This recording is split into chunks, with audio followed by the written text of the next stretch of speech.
Hello, thank you so much. Welcome everybody. I've got loads to share, so I'm not going to waffle on. I'm going to get straight into it. And grab a piece of paper and a pen. If you miss any of these prompts that I share with you, you will get a full copy of the deck afterwards, so you can go through it at your own time.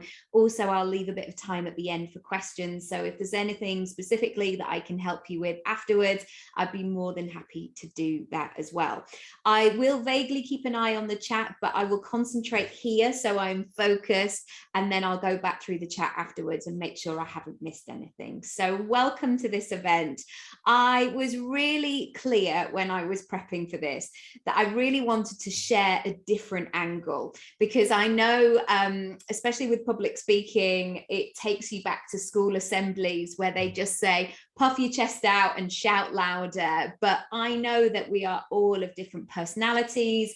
We're public speaking in all kinds of different ways, actually. And so, especially in this time where we are speaking online and not necessarily in person and not necessarily to people that we know, we need to be quite nimble in the way that we do things. So just to give you a bit of background, I do lots of things. I'm an actor, a coach in personal branding, a writer, speaker, podcaster.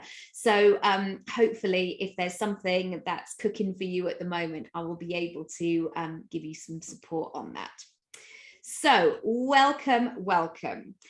I want to just start with this lovely phrase that public speaking is just like having a chat to one or more people, because even though I've been a speaker probably for the last 25 years, I still, before I open my mouth, like I'm sure many of you do, go, oh gosh, I'm going to be speaking out loud. What if I can't remember anything? Oh my goodness, I feel hot. What?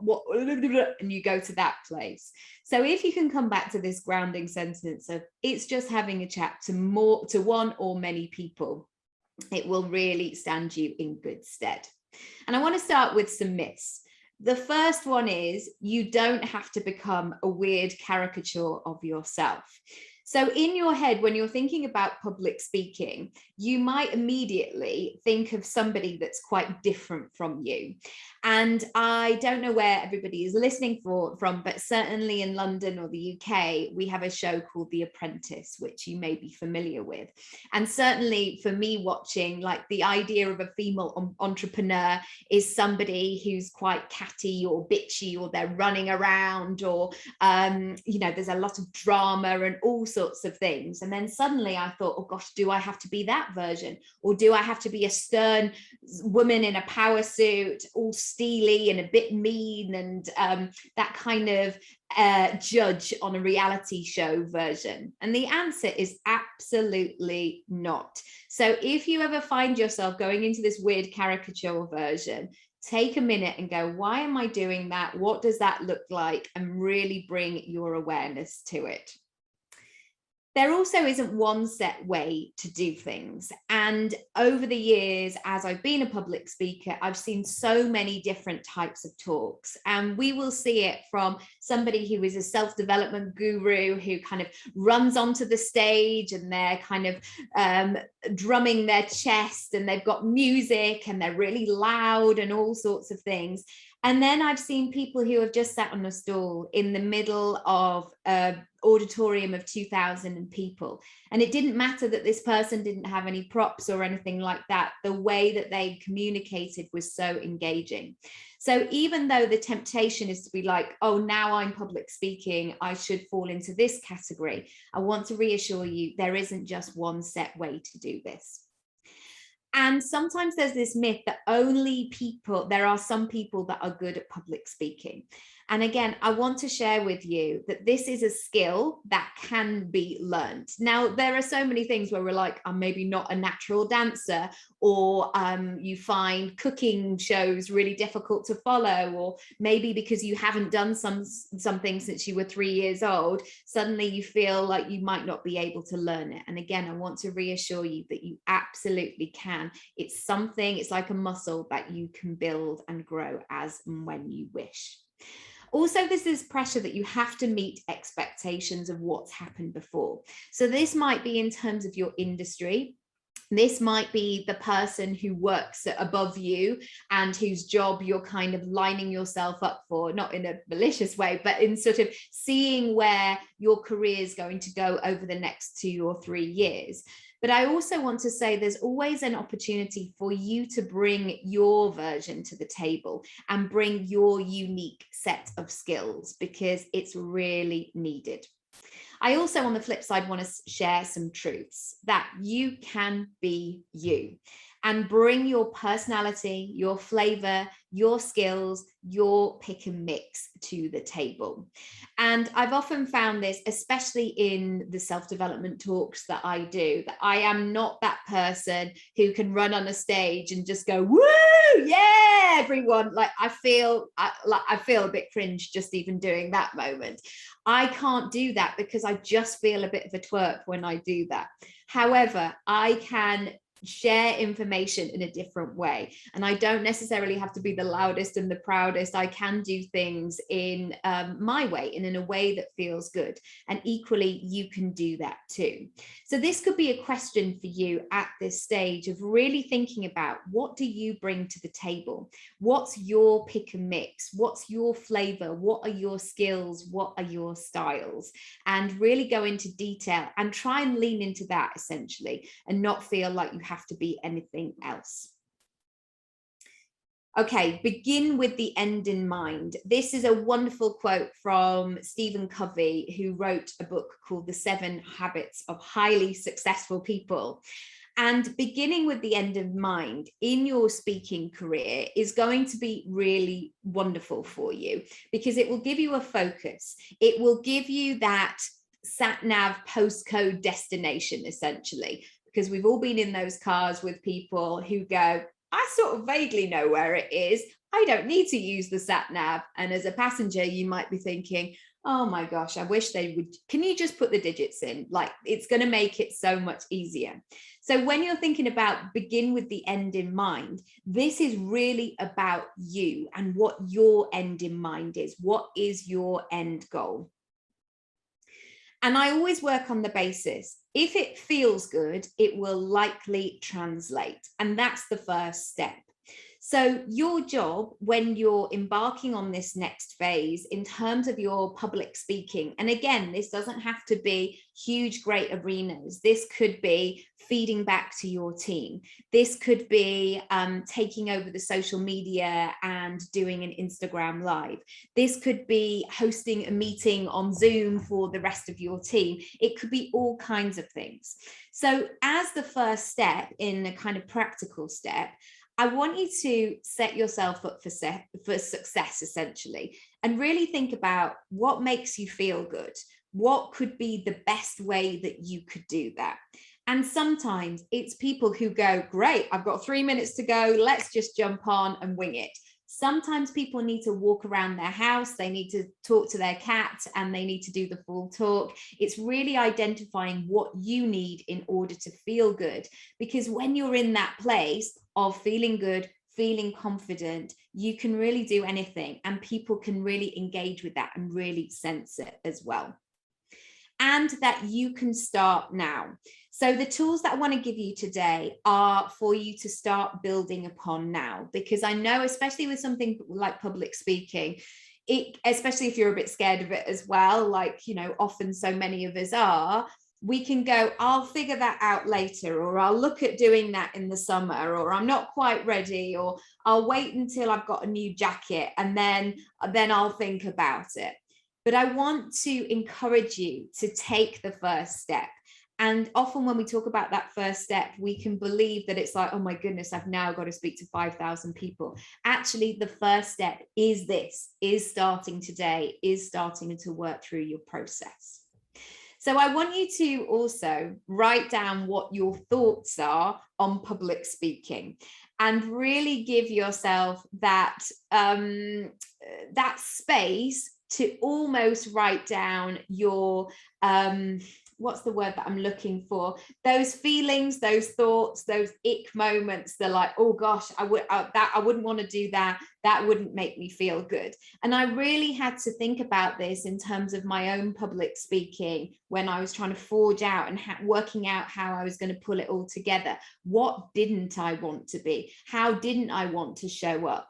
And again, one of those things is sometimes when you go to public speaking and then they just wang on and they take you all sorts of places and you come out going, oh, I don't really know what that was all about. So one of the things that I wanted to do was always give practical takeaways so you knew what was to come next, essentially.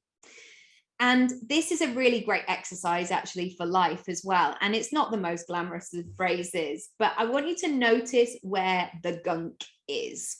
So as you're working through going, right, okay, I'm going to work on my public speaking, but I'm also going to give myself the time and the space to turn up that brightness on where the gunk is. So sometimes people might go, I feel really good about the prep. I feel really excited to put the materials together. I love getting there and meeting all the other speakers, but then my nerves get in the way. And I feel really nervous and I question if I can do this and I worry about getting my words wrong or whatever it might be. As you're going through this process, notice where your gunk is, notice where the stuff is, where you're like, oh, now it feels a bit tricky or it doesn't feel as fun anymore. And then give yourself that permission to get the support that you need with that. So I also want to ask, what are your public speaking goals? And I want you to go really specific with this as well. Now, there might be more than one. So one of the things that certainly has happened over 2020 was that lots of the live work that I was doing was cancelled or postponed because of the way that the world was in. And one of my public speaking goals was like, I want to still be able to earn money from speaking and share my message and provide value, but do it online. So I really had to think about, okay, how do I put together my services? And I was doing it already before that, but really kind of honing in on that. So I want you to think about what your public speaking goals are. Now, these may not be in terms of events or like where you want to be seen. This might be going, I want to start public speaking and not lose a night's sleep the night before and actually come away and go, oh, I felt really good about that. Oh, I think I showed up in a really good way. I felt like I was myself today. So really think about what your goals are. And where do you want to start? So I know quite often there is this moment where we might say, especially if you run your own gig or you're a freelancer, I just want to share my message with more people. And what happens in those moments is sometimes the goal is too big. So coming back to this, where do you want to start? Just one thing. So one of the things that I've been thinking about, just to give you an example, is to really be consistent. For me, this has been a really big thing because I'm great at all the ideas. They come willy-nilly, you know, whether I'm on the school run, have to rush back and write something or put something in my phone when I'm in the supermarket. But that consistency of going, I'm going to do this every single Monday, Tuesday, Wednesday, Thursday, like that's the stuff that I struggle with. So one of my goals within this was about consistency, was really about showing what I can do. Also, another thing that I realized was that my website was a bit 2018 until a couple of months ago. So I needed to update my skills and show what I could do. So have a think about what that looks like for you. Now, this is going to be an exercise that you might want to go into a bit more detail at a later stage, but I want you to firstly write down what comes to mind immediately. I want you to think about, what do you bring to the table practically? Now, I want you to imagine me as your pageant mum in a shell suit with big hair going, come on, kid, you can do it, right at the front. So even though you might have a resistance to this question of like, oh, I don't know, really, like, I don't know if I'm anything special, or, well, I just sort of do what's asked of me. I want you to go to that part of you where you know that you've got that pageant mum going, you're amazing, get to the front, even though it feels a bit icky. So really back yourself here. Think about what your skills are, what your talents are, what people always comment on. The experience, maybe you've worked in many different places, maybe you've worked in challenging situations, maybe you've been taught by somebody fantastic. Think about also your background. I always think about somebody like Gareth Gates, which is probably a very niche reference, but when he went on Pop Idol, I think it was many years ago, he had a stammer, and obviously, you know, and he that was now I'm stammering, of course. That was a really significant moment in terms of television, because he was like that in his audition, and then suddenly this big beautiful voice came out. Now, if he was preparing for his public speaking career, he might reference that as something in his background, part of his story. Also think about what your knowledge is. What are your combination of skills? How can you bring these to life? And also your 360 experience. So we're going into what you bring to the table from that personality point of view as well. Your delivery, your empathy, what your energy's like, your heart, your personality, the way that you make people feel. So there are some, for example, I know when I've invested in my own business that sometimes the people that I've chosen to pay and to work with, sometimes they will have that energy where they're so motivating, they're quite forthright, they hold me accountable, they really help me with that consistency. And then equally, sometimes I will listen to something, whether it's a podcast or a webinar or whatever it might be, where I need a bit more of a gentler approach, where I need a bit more nourishment, nurturing, all of that stuff. So really identifying where you are in that will really help you to know where you're going to excel and how you can deliver value. This is a fantastic question in terms of making it all practical so your name starts to become known. Who do you want on your front row? As in, who would be the people that really need to see what you can do? So in terms of my own stuff, like I have from an acting point of view, I have directors or casting directors there, that sort of thing. In terms of my speaking, I want to speak to the audience who are really going to benefit from the material, but equally other people who might hire me for things. Likewise, with my personal branding coaching, I want to keep attracting leads, a phrase that I don't really like, but I want to bring people into my world so eventually they may work with me in that way. So I want you to think about and get really specific on who you would want to be in your front row. So are you trying to build an audience on social media? Are there a certain group of people that you really want to stand out to on LinkedIn? Are there people in your local area who you would like that introduction to? Having those people, and again, beginning with the end in mind, really noticing who those people are, because it will then bring a lot more ease and flow to the output that you are creating. What transformation do you offer? So this is a really great exercise for working through the value that you provide. So sometimes people will say, well, I just want to do a bit of speaking. I mean, I could talk about anything really, like motivation, inspiration, money. So when you're coming up, I guess, with these topics, whatever it might be within your industry, I invite you to go, but what is it? What do I actually do? What is the transformation? What are the takeaways that I provide? And this will also give you an indication of how you're going to speak. So where you're going to start in terms of your beginning, your middle, and your end of your journey. Now, it might be something that you go, could you just stand up and have a little chat for 20 minutes? Could you just say a few words? Great. But in terms of that preparation for yourself, knowing where you're starting, knowing where you're taking the audience to that middle bit and the end will really support you to stay on track and stay focused. And so your audience are with you. So to make it about the audience, I want you to think about the beginning. What is happening for your audience, your community, your team, whatever it is, whoever you are talking to? What is happening for them and where are they at? Now, this is a really great exercise to go into detail about and really explore what's happening. Now, you might have some facts, you might have some figures of, for example, it might be like our team have got quite low morale at the moment because we didn't do so well in terms of our sales last year. So also really understanding what else is happening, or maybe what other people are saying, it will give you some indications of how you can provide that value and really support people. Also the middle. So really recognizing what is the stuff that people actually need help with.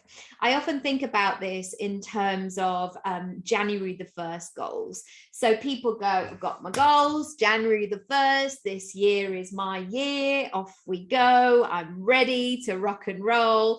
But what people probably need help with is that middle bit, is that fork in the road, is that moment when they feel really emotional or demotivated, or something kind of goes off course in some way, or that moment where they feel stuck or alone, or that they just need a bit of a boost. I want you to think about that in terms of your audience and how you can incorporate that in the way that you deliver things. So showing that you really understand what is going on for them in a very human way.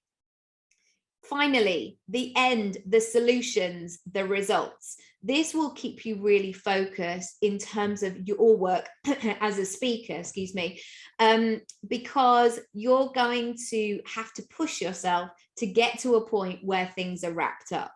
So by the end of it, you're not leaving people hanging going, okay, oh, we're going to have to finish because time is running out. Okay, good luck, on you go. And then people get up from their seat and they're like, oh, right. Oh, I don't know if I feel any worse or good, or I don't know what to do with that. So really thinking about where is the end destination that you want to get your audience to will really support you and keep everything focused. Here we go. Why is my slide not moving? Here we go. What else is going on with the audience? So I have been to a lot of talks over the years where there has been a development, let's just say, of the positive mindset. So you might leave going, oh my goodness, I actually could do anything. I could build my own castle tomorrow. Like nothing's going to stop me. I could be in the next Olympics. Woo, yeah. And you feel really fired up. But also, you have to understand who your audience are and what is going on. So you don't want to provide false promises, essentially. So I've often found this, especially in the coaching world, where people go, just stay up till 2 o'clock in the morning, have a protein shake, 1 hour of sleep, and get up at 5 in the morning. I have 2 young children who are 5 and nearly 2, and I do not want to be up at 2 o'clock in the morning. I would not be living my best life. So really thinking about what is going on for your audience, what's going on in their life, what other stuff have they got floating around this circumstance that you are helping them with. So how can you support them practically? How can you support them in your delivery? Is it that case of you saying, and almost, I don't know, being self-deprecating or saying, I understand, saying the words, and really noticing how you can keep people accountable? So for example, if you know that your audience really struggle with overwhelm or stress, or they're having to be all kinds of different things to all kinds of different people, how could you support them perhaps in terms of their accountability maybe? How can you keep them on track, knowing what you know about their circumstances? And also the 360. Could you provide tasks or exercises that will fit in with other stuff that they have going on? So I've often seen this in terms of, say, somebody's doing a talk for busy people. They might get everybody to have a post-it note at the end of it where they might write down their goals. Now that post-it note actually could have a lot of power in it, because that post-it note could go home and go on your fridge. It could go on the inside of your phone. It could go in your handbag. It could go in your wallet. It could go on the back of your bathroom door, wherever you want to have it. So really understanding this 360 version will help you dig a little bit deeper and really understand what is going on for your clients, your audience, and really noticing how you can support them. You can have that kind of cloak or whatever you like within this, but I want, again, for you to go into this headspace of, I'm really good at what I do, even though if it feels a bit funky, but I want you to own your special powers. So there are some people that can really bring humor to their talks, for example. There are some people who can take their audience on a journey where they're laughing, they're crying, they're going through a situation. There are some people who might have the special power where they leave their audience going, oh my goodness, I could do this. Or that moment where their audience says, I've never heard it described in that way. Oh my goodness, the way that you said that, it makes perfect sense. So I want you to think about, what are your special powers? How can you really support people and bring more of your special powers into your talk? And how can you invite your audience to actively listen? Now, from a practical standpoint, I would love to answer your questions and help you in the chat afterwards. But that's going to be my way of inviting my audience to actively listen, because I want that energy to be high in a way that I don't want anybody just to ever leave a talk going, yeah, okay, cool. What are we having for lunch? Like, I know that you'll be thinking about lunch. I'll be thinking about lunch very shortly as well. But how can you bring that engagement, that interaction into what you're doing? It's a really important moment. Also, as well, it really builds rapport with the audience. So you're not just this figure standing on a stage and, you know, don't make eye contact. Nobody do that. But you're bringing people in to actively listen. And also, how can you bring your personality in? So what are those things about you that you can bring into your work? Now, there might be moments where, like, who you are on a Friday night might not necessarily be appropriate for the work environment. But equally, if you are somebody with high energy, for example, or if you are somebody that loves to, or maybe you're really practical, so maybe you could build something, maybe you create really great props, maybe you love going to fancy dress parties, maybe you can bring in different hats, whatever it might be. Always thinking about how you can bring your personality in, because also you might be going head to head with somebody else for that particular gig. I know that somebody asked me to do something yesterday, and she asked for my budget because she was pitching and she wanted to include something that I was able to offer within that. But she did say, I'm going up against a couple of other agencies. So even though you might be just the one person going for that job, do have a think about how you can stand out in the crowd. And also, I'm sorry, there's a very noisy motorbike. Also, what are your titles? And create the container.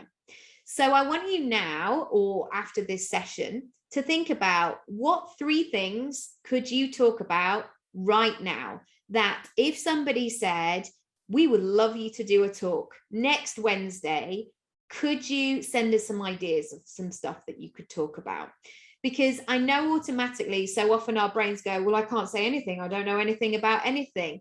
This is your invitation to go, oh, actually, I could talk about this, or I suppose I could talk about leadership because I've been in this job for 12 years and I've had 5 promotions. I want you to create the container. And this is a phrase, if you've ever sort of seen me speak before or heard my podcast, I always talk about creating the containers. And what I mean by this is, once you create this space, whereas it might be a part on your LinkedIn where you say, I'm available for speaking, or you put it on your website and you say, I'm a speaker, you create that container, you're able to bring people into your world here and actually do the thing that you want to do. So I want you to see if you can write down 3 things that you could talk about, and then go into detail about who they are going to be perfect for. So especially in London, sometimes there's this phrase of like, I just want to do something for people in the city. Well, there's millions of people in this city. And so really getting specific, again, going back into that beginning, middle and end, what is going on? What's the transformation? And to who could you provide it to?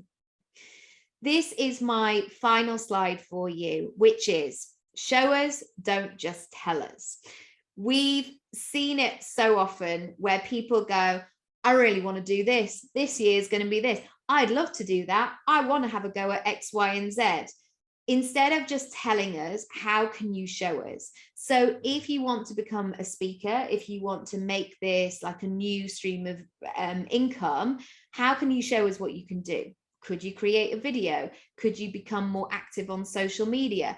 Could you start to reach out to people? Sorry, I hate that phrase. But could you start to build those relationships? So basically, it's moving what your word is and your action and bringing them closer together.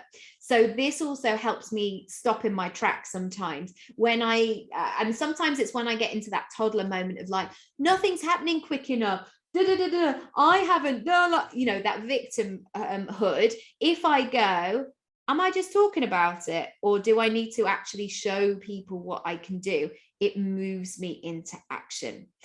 Now, one final thing before I move into the chat, which I will do in just a second. If you do need more help with this, you can check out my Speak Up program. And if you are interested, do drop me an email and I'll send you a cheeky discount code for that as well. And also, this is an invitation, like if you've got a goal or if there's something that you're working on and you need a bit of accountability, feel free to share this across social media or just email me hello@Nicky as well. But yeah, let's go to the chat. Okay. Do I have any advice on speaking off the cuff on my feet? This scares me the most. Firstly, I would just say, in terms of setting yourself up for success, if you know that there is a person in your office who is always like, they always like surprise things on you and going, do you want to say something, Amy? And you'd be like, oh gosh, now I feel like I should. Like if you're one of those reliable people, feel free to bring that up in advance or say it to somebody like, I don't mind speaking, but if you could just give me a bit of an indication of what you need, then that would really help me prep. In terms of speaking off the cuff, I would also go back to that beginning, middle, and end of what is that journey. That will be really useful. And then maybe using some kind of card or something like that and noticing what your points are within that. So being able to say something and like read it word for word might not be the thing. But especially like when I make my podcast, for example, I make those like 5-step ways to do X, Y, and Z, or the 10 things I want to share with you today, or 3 golden lessons that I always refer back to. It will really help keep you focused in that moment. So you don't go, oh gosh, I've got to entertain everybody. And one final point on that as well. I think suddenly when we go live or we are caught off the cuff, suddenly we go into that pressure of going, oh my goodness, I've got to solve everybody's problems and life and make everything right in the world in these next 12 minutes that I've got to speak. Take the pressure off yourself. You don't have to save the world in this moment. And actually, sometimes it might just be one nugget that somebody gets away. So be really gentle and kind with yourself as well. I hope that helps. Anyway, I'm here if you want to comment more. Do I have any advice on talking on Zoom? It's been a struggle because I'm a little afraid of cameras. Do you know what I would say is just keep practicing, and also feel free to communicate that with somebody in terms of saying, I guess, what you need or how you would work. So, you know, there might be some people who go into offices and say, may I start at 9:30 and work till 5:30 because I've got to drop my kids off at school. If people know these things, then they're able to support you and go, oh, Nikki's not in till 9:30, but we just put her meetings in from that point onwards, for example. So also, I think it's about that prep in advance. So what do you need to feel the best that you can within that. So it might be 2 cups of really good coffee. It might be a walk around the block in the morning. And this is another thing that I would say, if you have to speak, I would always advise moving in some kind of way. So whether that's just like standing in the middle of your living room, having a big old stretch, or lying on the floor, or breathing, or something like that, drinking lots of water is really essential. So it's not by that moment where you get on Zoom is almost like the first thing that you say. It's like almost warming up, doing your stretches before you run the race. Oh, you're welcome.